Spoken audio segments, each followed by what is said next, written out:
What's going on, guys? Welcome back to another video here on the Samurai Sports Network, and today we're talking about the Miami Dolphins and the tight end situation. So the Dolphins were rumored to be interested in Jimmy Graham and other tight end options, although those have been signed by different teams. The Bears got a tight end, and Jimmy Graham ended up signing with the Packers. So the Miami Dolphins have been reported to wanting to sign a tight end in free agency. Unfortunately, it looks like that's not going to happen, as Eric Ebron, who was released from the Detroit Lions, seems to be their only option.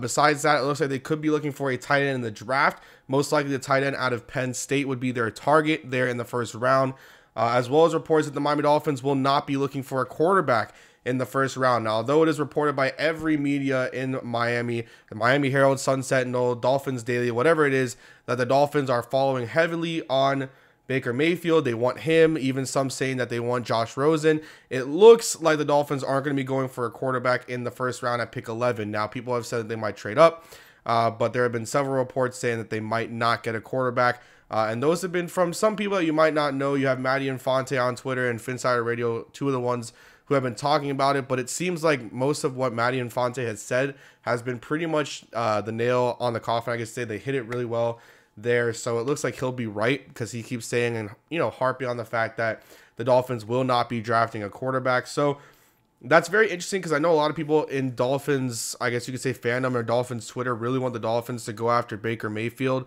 and feel like they should trade up for him, just like they wanted the Dolphins to re-sign Jarvis Landry. But it looks like neither of those two things are going to happen. Obviously, we saw that Jarvis Landry is now a part of the Cleveland Browns. But even though they're going to have a private workout with him, I think he might even come down to Davie. They're rescheduling their dinner. It just kind of shows that maybe, it could be the greatest smokescreen of all time in NFL history, because I think that although they would like to, I think they won't, because they have so many holes to fill. You got to fill the linebacker situation. Zach Brown now re-signing with the Washington Redskins, so he's off the board. Nigel Bradham's off the board as he went back to the Eagles. So really, you're going to have to focus on Roquan Smith out of Georgia, or you're looking at Tremaine Edmonds. So those are really your only two choices. I've heard some people say Marcus Davenport, but he's more so a 3-4 outside linebacker or a 4-3 defensive end. They'd be wanting an inside linebacker, so it's probably Edmonds or Roquan Smith, who are the ones that the Dolphins would be looking for. So it'll be very interesting, because the Dolphins do have some more holes to fill. Even though you signed Danny Amendola, even though you signed Albert Wilson, you got Josh Sitton and Daniel Kilgore, which is great. Probably the best offensive line that Tannehill has had since he's been a Miami Dolphin. You got to make those adjustments, because you feel like you're not going to go anywhere on defense. Your defense still has a lot of holes. You have some aging defensive linemen. Although your defensive tackles are very young, you have Cam Wake, who's very old. You re-sign William Hayes, but he's, on the latter half of his career, although he was very good in the run game last year. One of your best pass rushers is 35. That's Cam Wake.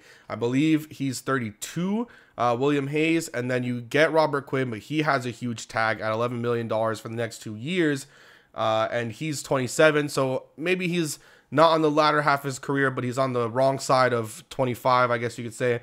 And so he's something there. But you do get Charles Harris and other options that you have. Should be very interesting for the Miami Dolphins, and hopefully they can make something work of it. This offseason has already been kind of good for them, so hopefully it can continue to be good, but they need to still fill a lot of holes. Regardless, guys, if you want to get up to anything, I guess you say quickly or up to date as soon as possible, you got to follow me on Twitter, and also make sure you subscribe to the channel. I will see you guys next time, and as always, peace.